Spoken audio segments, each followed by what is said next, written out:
Kati ebya Rema ne Kenzo gwe okiraba otya embeera eyo? Eno embeera eriwo yisi yesoose, eyo embeera eriwo abantu bagiraba alabadda era yatandikawo dda. Waliwo abantu benyiza okuwako example abatakyali mu bufumbo bonna yali vice president Wandera Kazibwe yewuka n'omwami we naye obulamu ne busigala nga butambula. Nze kyenyiza okugamba nti abantu bino betukola abantu babikolakola dda era byaliwo dda, si ffe tusoose okubikola wabula byaliwo. Ate mu mukwano bw'oba oyagala omukwano okutambula okugenda mu maaso olina kunoonya muntu akwagala ate nga akutegeera, so si muntu akwagala bwagazi yekka.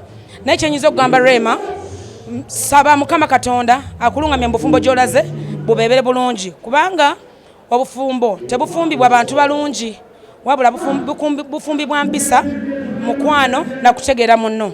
Nensaba Kenzo nga Kenzo nti bw'oba gy'oli eyo noonya omuntu akwagala ate akutegeera, era y'ensonga lwaki obadde oluddewo naye noonya omuntu ng'akwagala ate ng'akutegeera.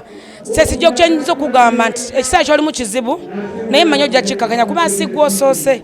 Abantu bangi abadde mu mbeera bweti, naye nze nkusaba weekwase Katonda kubanga with God all things are possible. Akasembayo abawagizi bo, abawagizi bange mbasaba mumpagire nnyo ate muwagire President Museveni 2021 mumulabiranga ddala. Ekyo siyinza kuva ku TV nga sikyogeddeeko kubanga 2021 mutuweere ddala akalulu mukawe genero bakuwadde obwa minisita. Ekyo ekyebayiza Katonda abantu bwe bakimpa naye naatera okulayira nasaba najja kulayira kubanga era nkisobola. Kale tweyanziza. Kale